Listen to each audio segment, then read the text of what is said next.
சொல்லுவாங்க பாம்பை கண்டா படையும் நடக்கும்னு சொல்லிட்டு அந்த ஒரு பயம் இருக்கதான் செய்யும் எல்லாருக்குமே. எனக்கு உள்ளுக்குள்ள ஏதோ ஒரு மாற்றங்கள், அதாவது இனம் புரியாத மாற்றம், என் ஃபேஸ்ல வந்து படம் எடுக்கிற மாதிரி.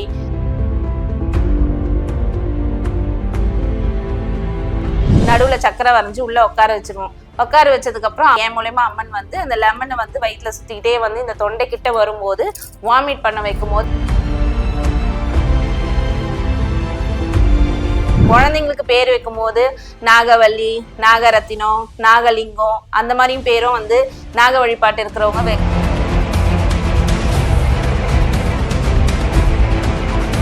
எல்லா தெய்வங்கள்கிட்டயே நாகம் இல்லாம எந்த ஒரு தெய்வத்தையும் நீங்க காட்ட முடியாது. எல்லா தெய்வத்துக்கிட்டயும் அந்த நாகம்ன்றது இருந்துட்டு தான் இருக்கு. இப்படி ராகு கேதுக்கு உகந்த தானியம் இருக்கு. ராகுடைய தானியம் பாத்தீங்கன்னா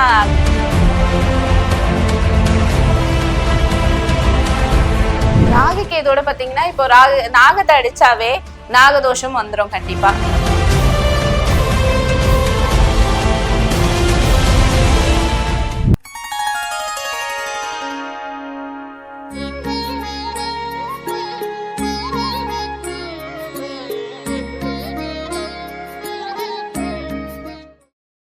ஸ்ரீ வராகி டிவி நேயர்கள் எல்லாருக்கும் ஒரு பெரிய வணக்கம். அண்ட் இன்னைக்கு நம்ம கூட இணைஞ்சிருக்க கெஸ்ட் யாருன்னு பாத்தீங்கன்னா, இவங்க சோசியல் மீடியால நிறைய விஷயம் நாகசக்தி அருள்வாக்கு இது சம்பந்தமா நிறைய விஷயங்கள் நம்ம சொல்லிட்டு வராங்க. எஸ், நம்ம கூட இணைஞ்சிருக்க கெஸ்ட் நாகசக்தி அருள்வாக்கு ஜோதிடர் ஸ்ரீ கோமலா காந்தி மேம் நம்ம கூட இணைஞ்சிருக்காங்க. அம்மா வணக்கம்மா. வணக்கம். எப்படி இருக்கீங்க? நல்லா இருக்கேன். அந்த அருள்வாக்கு ஒரு விஷயம் இருக்கு. இப்ப எல்லாரும் ஜோதிடம் பாக்குறாங்க, அவங்களோட இதை வச்சு பாக்குறாங்க அப்படின்னு இருக்கும்போது இந்த ராசி நட்சத்திரம் இதெல்லாம் தாண்டி அருள்வாக்குன்ற ஒரு விஷயம் சில பேருக்கு நம்பிக்கையா இருக்கு, சில பேருக்கு நம்பிக்கை இல்லாம இன்னைக்கு வரைக்கும் இருக்கு. முதல்ல அந்த நம்பிக்கை இல்லாம இருக்கிறதுக்கு என்ன காரணமா இருக்கு? நம்பிக்கை இல்லாம இருக்கிறதுக்கு என்ன காரணம்னா, சில பேர் அதை வச்சு வந்து தவறான வழியில மிஸ்யூஸ் பண்றாங்க. அதனால வந்து மக்கள் வந்து இது உண்மையா பொய்யான்ற அளவுக்கு ஆராய்ச்சி பண்ண ஆரம்பிச்சிருக்காங்க.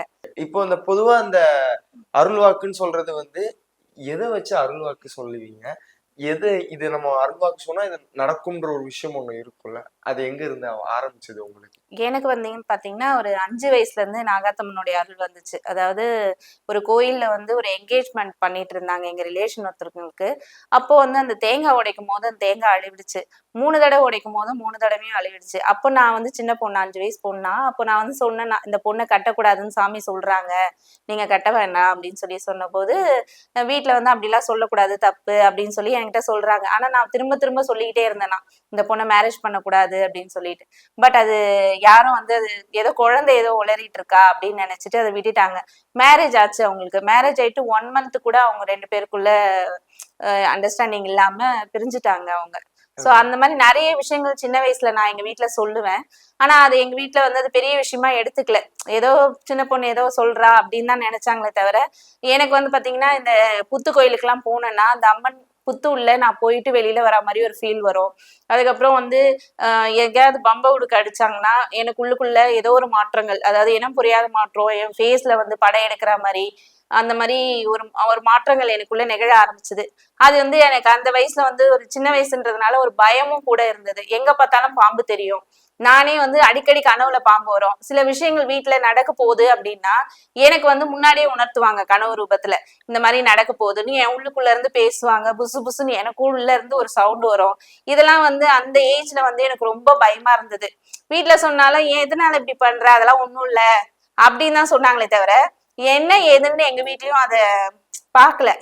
அதுக்கடுத்து கொஞ்ச நாளைக்கு அப்புறம் சில விஷயங்கள்லாம் நான் முன்னாடி நடக்க போறத முன்னாடியே, அதாவது ஏற்கனவே நடக்க போறத வந்து முன்னாடியே சொல்லுவேன். சொல்லும் போதுதான் வந்து அதை நம்ப ஆரம்பிச்சாங்க. அப்ப தெய்வம் இருக்குன்றது வந்து உணர ஆரம்பிச்சோம். அப்புறம் எனக்கு மேரேஜ் நடந்தது. மேரேஜ்க்கு அப்புறம் எனக்கும் என் ஹஸ்பண்டுக்கும் அண்டர்ஸ்டாண்டிங் இல்லாம போச்சு. எதனாலன்னு பார்த்தா சாமி இருக்கிறதுனால. அப்புறம் சில இடங்களுக்கு கூட்டு போயிட்டு அழகு போட்டு அந்த மாதிரி ஒரு விஷயங்கள் பண்ணதுக்கு அப்புறம் எங்க வீட்டுல வாக்கு வாங்கிட்டாங்க, பசங்க ஆனதுக்கு அப்புறம் முழுசா இறங்கிக்கோங்கன்னு. சோ எனக்கு பசங்க ஆனதுக்கு அப்புறம் இப்ப முழுசா இறங்கியிருக்காங்க. எல்லா ஹஸ்பண்டும் சப்போர்ட் தான். சோ இப்ப எனக்கு லைஃபும் எந்த இது இல்லாம மக்களுக்கு நல்லது பண்ணணும்ன்ற அந்த ஒரு விஷயத்துல என் மேல அருள்வாக்கு வந்து சொல்ற விஷயங்கள் கண்டிப்பா அது நடந்துட்டு இருக்கு.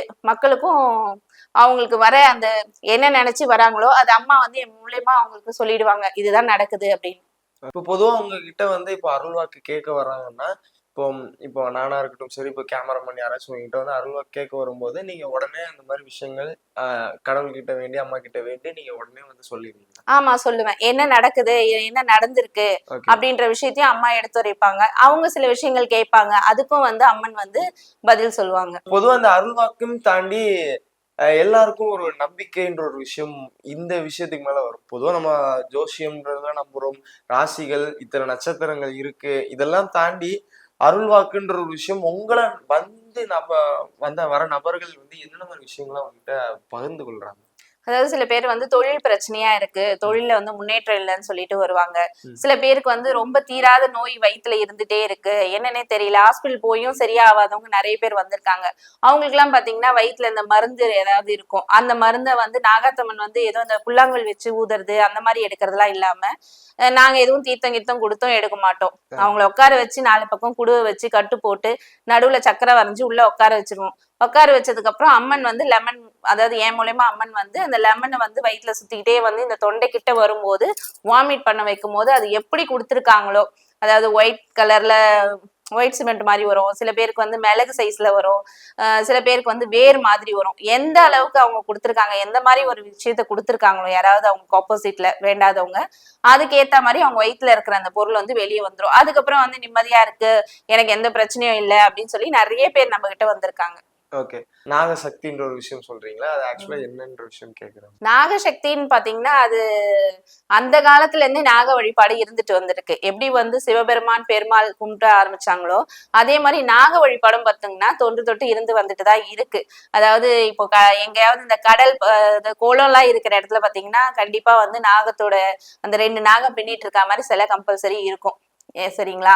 அதனால அந்த காலத்துல இருந்து கும்பிட்டுட்டு வந்திருக்காங்க. நடுவுலதான் வந்து அந்த வழிபாடை வந்து கொஞ்சம் கொஞ்சமா மறக்க ஆரம்பிச்சுட்டாங்க மக்கள்.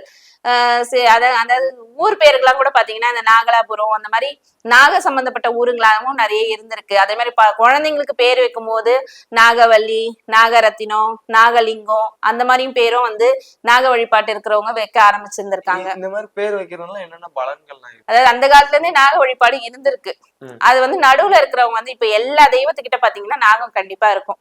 பெருமாள் கிட்ட இருக்கு, முருகர் கிட்ட இருக்கு, எல்லா தெய்வங்கள்கிட்டயும் நாகம் இல்லாம எந்த ஒரு தெய்வத்தையும் நீங்க காட்ட முடியாது. எல்லா தெய்வத்துக்கிட்டயும் அந்த நாகம்ன்றது இருந்துட்டுதான் இருக்கு. அந்த நாக வழிபாடு தெய்வ சக்தியும் சேர்ந்துதான் மக்களுக்கு எல்லாமே ஒரு நல்ல விஷயங்கள் நடத்திட்டு இருக்கு. புத்தூர்ல பாத்தீங்கன்னா சித்தர்கள்லாம் வந்து அந்த காலத்துல வந்து நாக வடிவெடுத்துதான் புத்துக்குள்ள போயிட்டு தியானம் எல்லாம் பண்ணியிருக்காங்க. ஏன்னா நாகத்தோடைய வழிபாட்டுல இருக்கும் போது உள்ள போய் தியானம் பண்ணும் போது பாத்தீங்கன்னா அவங்களுக்கு அந்த ஒரு அந்த குண்டலினி சக்தியை ஏக்கறதுக்கும் வந்து இந்த நாகத்தான் வந்து அவங்களுக்கு பயன்பாட்டுக்கு பயன்படுத்திருக்காங்க. ஓகே. இப்போ பொதுவா நம்ம நாக வழிபாடு போனோம்னா என்ன மாதிரி விஷயங்கள்லாம் பண்ணணும்? புத்துல பால் ஊத்தணும். ஓகே. புத்துல வந்து பால் ஊத்துறது, புத்த கலைக்காம இருக்கிறது. ம். அந்த புத்து கிட்ட வந்து அதாவது புத்து மேல பால் ஊத்திட்டுனா புத்து மேல பால் ஊத்தாம ஏதாவது ஒரு கொட்டாங்குச்சிலையோ அந்த மாதிரி ஊத்தலாம். அதே மாதிரி இந்த மஞ்சள் எல்லாம் வந்து மேல தூவலாம் புத்து மேல. குங்குமம் பாத்தீங்கன்னா புத்து மேல தூவுனா உக்கிரம், இன்னும் உக்கிரத்தை ஏத்துற மாதிரி. அதனால இந்த பொட்டு வைக்கிறது மட்டும் அந்த மாதிரி விஷயங்கள் மட்டும் பண்ணலாமே தவிர்த்து தேவையில்லாத விஷயங்கள் பண்ணக்கூடாது. அதே மாதிரி ராகு கேதுக்கு உகந்த தானியம் இருக்கு. ராகுடைய தானியம் பாத்தீங்கன்னா கருப்பு உளுந்து, கேதுடைய தானியம் வந்து கொள்ளு. இந்த ரெண்டுத்தையும் வந்து அந்த ஒரு இலை போட்டு அந்த படையல் போடுற மாதிரி அந்த அதாவது வீட்லயே எடுத்துன்னு வந்து அவிச்சு எடுத்துட்டு போயிட்டு கோயில்ல வச்சு வழிபடுறது அந்த நாககேது தோஷம் இருக்கிறவங்களுக்கு அது அவங்களுக்கு எந்த பிரச்சனையும் இல்லாம இருக்கும். ஓகே. சில பேருக்கு இந்த தூங்கும்போது ஆஹ் பாம்புலாம் கனவுக்கு வரும், நாகெல்லாம் கனவுக்கு வரும். இந்த மாதிரி கனவுக்கு வந்தா என்ன மாதிரி விஷயங்கள் நடக்கும்? நாகங்கள் வந்து கனவுல வர்றது வந்து இப்போ யாருக்காவது வந்து கொத்துற மாதிரி கனவு வந்ததுன்னா அவங்களுக்கு வந்து கொத்தி பிளட் வர மாதிரி கனவு வந்துச்சுன்னா வந்து பாத்தீங்கன்னா அவங்களுக்கு ஏதோ நல்ல விஷயம் நடக்க போகுது, இது வரைக்கும் இருந்த பிரச்சனைகள் எல்லாம் தீரும்னு சொல்லிட்டு அர்த்தம். அதே மாதிரி துரத்துற மாதிரி கனவு வந்ததுன்னா ஏதோ பெரிய பிரச்சனை நோக்கி வந்துட்டு இருக்கு, நம்ம கொஞ்சம் ஃபர்ஸ்ட் கொஞ்சம் உஷாரா இருக்கணும். எந்த ஒரு பிரச்சனைக்கும் வந்து டக்குன்னு இப்ப யாருக்காவது போயிட்டு சைன் போடுறது, ஜாமீன் நிக்கிறது, இந்த மாதிரி விஷயங்கள்லாம் ஈடுபடாம இருக்கிறது நல்லது. ஒரு சில பேருக்கு பாத்தீங்கன்னா மேல ஏறி இறங்குற மாதிரி கனவு வரும். அந்த மாதிரி இருக்கிறவங்களுக்கு வந்து அவங்களுடைய இப்போ கல்யாணம் ஆகல, பிரச்சனையா இருக்கு, குழந்தை இல்லாத இருக்கு, அவங்களுக்கு எல்லாம் பாத்தீங்கன்னா குழந்தை பாக்கியம் கிடைக்கும். அதே மாதிரி 2 நாகம் பின்னிட்டு இருக்க மாதிரி சிலைங்களோ இல்ல கனவோ அந்த மாதிரி வந்ததுன்னா அந்த அதாவது அவங்களுடைய கல்யாணம் ஆகாம இருக்காங்க அப்படின்னா அவங்களுக்கு திருமணம் கைகூடும். அதாவது அவங்களுக்கோ இல்ல அந்த குடும்பத்துல இருக்கிறவங்களுக்கோ திருமணம் கைகூடும். அதே மாதிரி நாகம் வந்து வீட்டை விட்டு வெளியில போற மாதிரி சில பேருக்கு கனவு வரும். அப்படி வந்த கனவு பாத்தீங்கன்னா, அவங்க வீட்டுல குலதெய்வம் இல்ல, வீட்டை விட்டு போயிருக்கு, ஏதோ குலதெய்வம் குறை இருக்கு, அதனால அந்த குலதெய்வத்துக்கு செய்ய வேண்டிய வேண்டுதல்கள்லாம் நிறைவேற்றணும்னு சொல்லிட்டு அர்த்தம். என்ன மாதிரி விஷயங்கள்லாம் கனெக்ட் ஆகும் அந்த ராகு கேதுவோட? ராகு கேதோட பாத்தீங்கன்னா, இப்போ நாகத்தை அடிச்சாவே நாகதோஷம் வந்துரும் கண்டிப்பா. அதாவது நாகத்தை அடிக்கிறது, அந்த காலத்துல பாத்தீங்கன்னா இந்த விவசாயிங்கெல்லாம் வந்து விவசாயம் பண்ற இடத்துல வந்து புத்து கட்டி வச்சிருக்கோம், அந்த புத்தை வந்து கலைக்கிறது, நாகத்தை அடிக்கிறது, தெய்வங்கள் வந்து வீட்டை வந்து பார்க்க வந்தாலும் அதை வந்து அவங்க தெரியாம அடிச்சிடுறது, இந்த மாதிரி ஒரு விஷயங்கள் பண்ணும்போது அது நாகதோஷமா அவங்களுக்கு உருவெடுத்து திருமண தடை, தொழில்ல தடை, அதே மாதிரி குழந்தைன்மை, இந்த மாதிரி ஒரு பிரச்சனைகள்லாம் வந்து அவங்களுக்கு கொடுக்க ஆரம்பிச்சிருது. பொதுவா நாகதோஷம் இருந்தா என்ன பண்ணணும், என்ன பரிகாரம் பண்ணணும்? நாகதோஷம் இருந்தா பாத்தீங்கன்னா கம்பல்சரி மாசத்துல ஒரு தடவையாவது புத்துல பால் ஊத்திட்டு வரணும். ஏதாவது கோயில், இந்த நாகாத்தம்மன் கோயில் இருக்குன்னா அந்த கோயிலுக்கு வந்து அவங்களால முடிஞ்சது ஏதாவது திருநூறு வாங்கி கொடுக்கறது, குங்குமம் வாங்கி கொடுக்கறது, சந்தனம் வாங்கி கொடுக்கறது, இந்த மாதிரி விஷயங்கள், அதாவது பணம் கொடுக்காம இந்த மாதிரி ஒரு விஷயங்கள்லாம் வாங்கி கொடுக்கறது ரொம்ப நல்லது. அதே மாதிரி இந்த கருப்பு உளுந்தும் கொள்ளும் பாத்தீங்கன்னா இந்த மீனுக்கு போடுறது, அதாவது நைட் ஊற வச்சுட்டு எடுத்துட்டு போயிட்டு மீனுக்கு போடுறது, வருஷத்துக்கு ஒரு தடவை காலாஸ்திரி போயிட்டு வர்றது, அதே மாதிரி புத்த எங்கன்னா புத்து பார்த்தாலும் அந்த புத்துக்கு எந்த ஒரு துரோகமும் பண்ணாம புத்த சுத்துறது, புத்து மேல மஞ்சள் தூவுறது, இந்த மாதிரி ஒரு விஷயங்கள்லாம் பண்ணிட்டு வரும்போது நாகதோஷங்கள் இல்ல, நாகதோஷத்துக்கான பரிகாரங்கள் செய்யறது, அதாவது 2 நாகம் செஞ்சு வச்சு அவங்களுக்கான பரிகாரங்கள் செய்யணும். கணபதி பூஜை பண்ணிட்டு, நவகிரக சாந்தி பூஜை பண்ணிட்டு நாகதோஷ பரிகாரம் செய்யணும். நான் எங்க கோயில்ல வச்சு இதை நாங்க செஞ்சுட்டுதான் இருக்கோம். நிறைய பேர் திருமணம் ஆகாதவங்களுக்கு திருமணம் கைகூடி இருக்கு, குழந்தை இல்லாதவங்களுக்கு குழந்தை பாக்கியமும் கிடைச்சிருக்கு. இதை வந்து நம்ம கோயில்ல நாங்க வச்சு செஞ்சிட்டு இருக்கோம். ஓகே. இப்ப நீங்க சொல்லிட்டு இருக்கும்போது பொதுவா அந்த காட்டு பகுதியில இருக்கிற மக்கள் வீடு வச்சிருக்கவங்க, இந்த மாதிரி அவுட்டோர்ல வீடு வச்சிருக்கவங்க வீட்டுலலாம் நிறைய பேர் வீட்டுல பாம்பு வீட்டுக்கு வரும், நாகம் வீட்டுக்கு வரும். வீட்டுக்கு வந்தோம்னா அது நீங்க சொல்ற மாதிரி அடிச்சிருவாங்க. அடிச்சதுக்கு அப்புறம் அது என்ன பண்றதுன்னு தெரியாம சில பேர்லாம் வந்து தீய வச்சு எரிக்கிறது, இந்த மாதிரி விஷயங்கள்லாம் பண்ணும்போது அந்த மாதிரி பண்ணலாமா, இல்ல பண்ணாம வீட்டுக்கு வந்தா என்ன மாதிரி விஷயங்கள் பண்ணணும்னு நினைக்கிறீங்க? வீட்டுக்கு வந்துடுச்சு அப்படின்னாவே தெய்வம் ஏதோ வீட்டுக்கு வந்திருக்குன்னு அர்த்தம். அதை சொல்லுவாங்க, பாம்பை கண்டா படையும் நடக்கும்னு சொல்லிட்டு அந்த ஒரு பயம் இருக்கதான் செய்யும் எல்லாருக்குமே.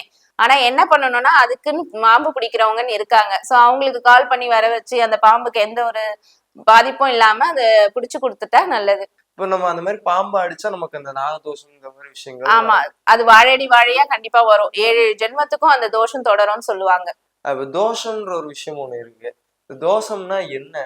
தோஷம் பாத்தீங்கன்னா நாகதோஷம், செவ்வாய் தோஷம், மாங்கல்ய தோஷம், கலத்திர தோஷம், அந்த மாதிரி தோஷங்கள் வந்து நிறைய தோஷங்கள் இருந்துட்டு இருக்கு. அதுல வந்து பாத்தீங்கன்னா இந்த இப்போ யாராவது ஒரு பெண்ணை ஏமாத்திருக்காங்க அந்த குடும்பத்து வழியில அப்படின்னா அவங்களுக்கு எல்லாம் அந்த செவ்வாய் தோஷம்ன்றது கம்பல்சரி அது வந்துடும். அதாவது 2 தாரம்ன்ற மாதிரி அது அந்த ஒரு தோஷம் வரும். ஒரு ஒய்ஃப் கூட நிம்மதியான வாழ்க்கை இருக்க முடியாது, அடுத்தடுத்து கல்யாணம், அடுத்தடுத்து பிரச்சனைகள் இது வரும். ஏன்னா வந்து ஒரு பெண்ணை ஏமாத்தின தோஷத்தினால அந்த செவ்வாய் தோஷம்ன்றது வரும். அதே மாதிரி இந்த நாகதோஷம் பாத்தீங்கன்னா இந்த பாம்பு அடிச்சதுனால கம்பல்சரி நாகதோஷம் வரும்.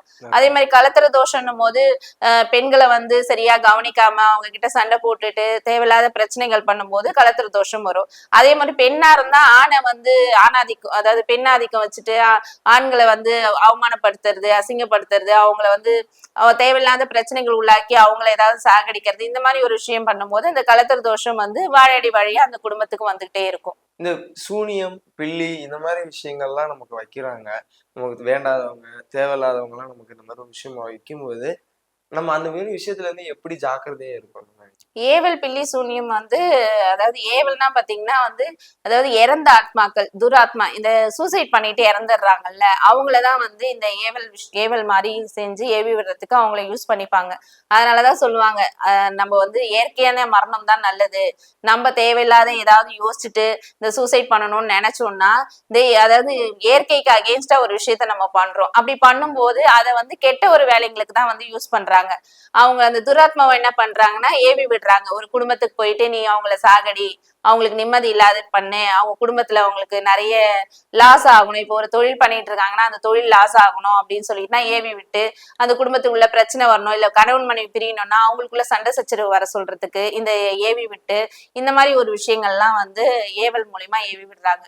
செய்வினன்றது என்னன்னா ஒருத்தவங்களுடைய அந்த தலைமுடி, அந்த அவங்களுடைய ட்ரெஸ், காலடி மண்ணு, இதெல்லாம் எடுத்து வச்சு இந்த செய்வினன்றது செய்யறாங்க. அது செய்யும் போது பாத்தீங்கன்னா அவங்களுக்கு அந்த குடும்பத்துல இதே மாதிரிதான் அதாவது அவங்களே அறியாம உள்ளுக்குள்ள இருந்து ஒரு விஷயம் பேசிக்கிட்டே இருக்கும், நீ செத்துடு, நீ நிம்மதியா இருக்காத, அந்த மாதிரி ஏதாவது ஒண்ணு அவங்க உள்ளுக்குள்ள இருந்து தூண்டிக்கிட்டே இருக்கும்.